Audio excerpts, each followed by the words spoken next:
যখনই অভাব দেখা দিবে আল্লাহর দুইটি নামের জিকির করুন, আল্লাহ তাআলা সকল অভাব দূর করে দিবেন, টেনশন দূর করে দিবেন, আল্লাহ তাআলা বিপদ দূর করে দিবেন। মনে রাখবেন, আল্লাহর কিছু গুণবাচক নাম রয়েছে, এগুলো পরে দোয়া করলে আল্লাহ তাআলা সেই দোয়াগুলো কবুল করেন। আল্লাহ তাআলা নিজে বলে দিয়েছেন, কোরআন খুলেন, আল্লাহ পাক রব্বুল আলামিন 9 নম্বর পারা 13 নম্বর পৃষ্ঠার 4 নম্বর লাইন সূরা আরাফের 180 নম্বর আয়াতে রব্বুল আলামিন বলেন, ওয়ালিল্লাহিল আসমাউল হুসনা ফাদউহু বিহা। আল্লাহ পাক রব্বুল আলামিনের গুণবাচক কিছু নাম রয়েছে, এই নাম পড়ে যারা দোয়া করে আল্লাহ তাআলা তাদের দোয়াগুলো কবুল করে নেন। আপনার সকল দোয়া আল্লাহ তাআলা অ্যাকসেপ্ট করবেন, কবুল করে নেবেন। যখনই দেখবেন অভাবে পড়ে গেছেন, আপনি এই সময় মানুষের কাছে না চেয়ে তাহাজ্জুদের নামাজে আল্লাহর কাছে চান। কারণ তাহাজ্জুদের সময়টা হচ্ছে এমন সময় যে সময় আল্লাহ তাআলা নিজে প্রথম আসমানে এসে বান্দাদেরকে ডাকতে থাকেন। মুয়াজ্জিন 5 বেলা মানুষকে ডাকে, হাইয়া আলাস সালাহ, হাইয়া আলাল ফালাহ, কাম টু দা সাকসেস, সফলতার দিকে আসো, কল্যাণের দিকে আসো। একটা সময় এমন আছে যে সময় আল্লাহ তাআলা নিজে বান্দাদেরকে ডাকতে থাকেন, সেই সময়টা হচ্ছে তাহাজ্জুদের সময়। এই সময় আপনি আল্লাহর কাছে দোয়া করবেন, আর আল্লাহ তাআলার গুণবাচক দুইটা নাম 100 বার করে পড়বেন।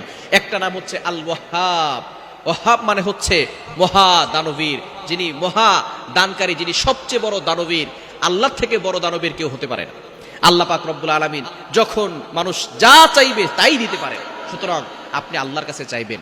এক নাম্বার হচ্ছে আল ওয়াহাব, ইয়া ওয়াহাবু, ইয়া ওয়াহাবু, এটা পড়বেন। দ্বিতীয় নাম্বার হচ্ছে ইয়া ফাত্তাহু।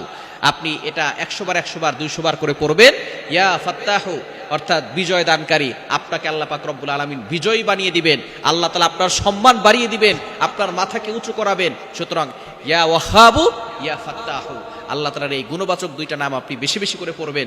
বিশেষ করে ফজরের নামাজের পরে পড়বেন, তাহাজ্জুদের নামাজে সিজদায় গিয়ে আপনি সুবহান রাব্বিয়াল আলা 3 বার বলে তারপরও পড়তে পারেন।